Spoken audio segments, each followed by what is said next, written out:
আমি গরু মাংস কিভাবে রান্না করি আপনাদের মাঝে আজকে একটা রেসিপি আনছি যে শেয়ার করাম। সম্পূর্ণ সবাই ভিডিওটা দেখবার লাগে অনুরোধ রইল। আপনারা জানি না কিভাবে গরু মাংস রান্না করেন, আমি এইভাবে রান্না করি। একদম কি কইম অনেক ভালো লাগে। দেখেন এনু গরু মাংস যে শিন আর মাংস আনছেন প্রায় 2 কেজির মান আনছেন। আমি জানতাছি না, আমার আইডিয়া আর কি বলছি, আমি জানি না কত নিয়ে আনছে, আমি জিজ্ঞাসিও না। দেখেন এনু আমি কাইটটা সাইডটা একদম রেডি করে থই দিয়েছি, ধোয়া ফালকা একদম আমাকে কমপ্লিট হয়ে গেছে।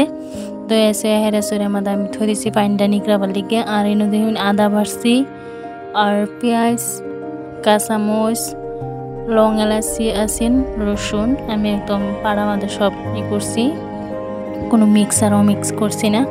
এনু আছেন লবণ, জিরা গুঁড়া, মরিচের গুঁড়া, হলদির গুঁড়া আর আছেন 2টা তেজপাতা কাটতে লইছি। এনু দেখেন তেলটা সুন্দর করে একদম হাইরে আগুন দিয়ে হেরা যে গরম হয়ে গেছে, একদম দেখতেই পারছেন কিরকম গরম হয়েছে তেলটা। আমি মশলাটা এখন ডাইলা দিব, যে সুন্দর করে মশলাটা মশালে একটা মাংসের একটা অন্যরকম একটা সেন্ট বাইরো। যে মশলাটা যত সুন্দর করে মশাবেন মাংসটা তো ভালো লাগবে। কারণ ওই যে দেখেন আমার মশলাটা এই যে তেল বাইরে পড়তেছে মশলাটার থেকে।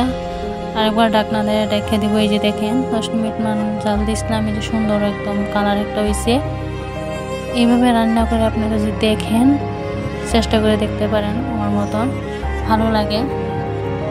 দেখেন কি সুন্দর কালার হয়েছে, তেল এক্সট্রা থেকে বাইরে পড়ছে। এখন আমি দিয়ে দিব সুন্দর করে না, কারণ মজা নিয়ে ফললে হেরে মাংসটা দিলে একদম কি বহুতই ভালো লাগে।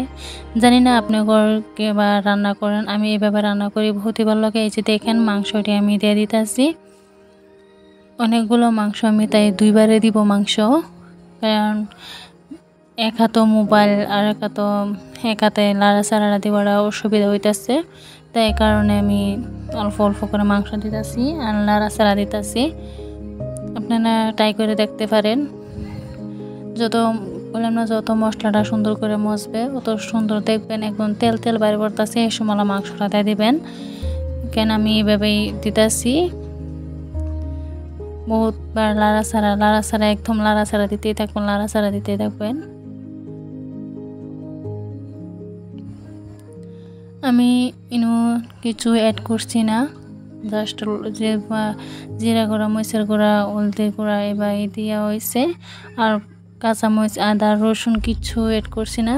এখন দিয়ে দিব যে দুঃখিত, কারণ আমি যে সময় দিয়েছি মাংস মাঝে লং, এলাচি, পেঁয়াজ মেয়ে সব দেওয়া হয়েছে, কিন্তু ভিডিও আমি করা হয়েছে না, সরি।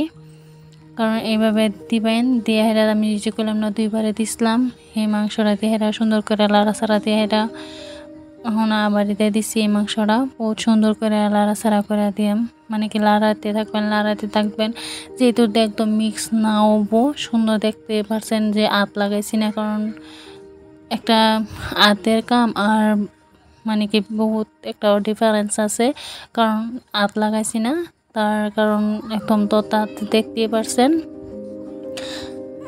এতে একদম কি কয়াম উল্টা ফাল্টা করতে থাকবেন মাংসটা। দেখেন অল্প অল্প করে পানি অ্যাড করছি না আমি, কারণ পানি অ্যাড করু লাগতো না, পানি মাংস দিয়ে বেরোবো।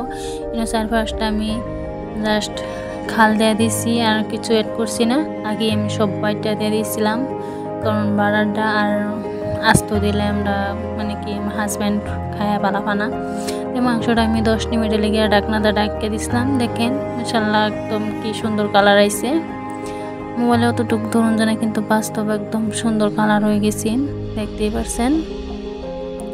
আবার লাড়াচাড়া করে একদম দিয়ে দিব, কারণ লাড়াচাড়া যেহেতু মশলাটা সুন্দর না মজা নিও, খেতেও ভালো লাগে না আর কালারটাও সুন্দর আসে না। যত মাংসটার থেকে তেল ছাড়বো, যদি মাংসটা ভালো হোক যেমনই রান্নাও মাশাআল্লাহ অনেক খেতে সুন্দর হোক, কারণ মাংসটা মাশাআল্লাহ অনেক সুন্দর আছে খেতে, তো মাশাআল্লাহ অনেক সুন্দর লবণীয় হয়েছে। একদম কি কয়াম বহুতই ভালো লাগছে।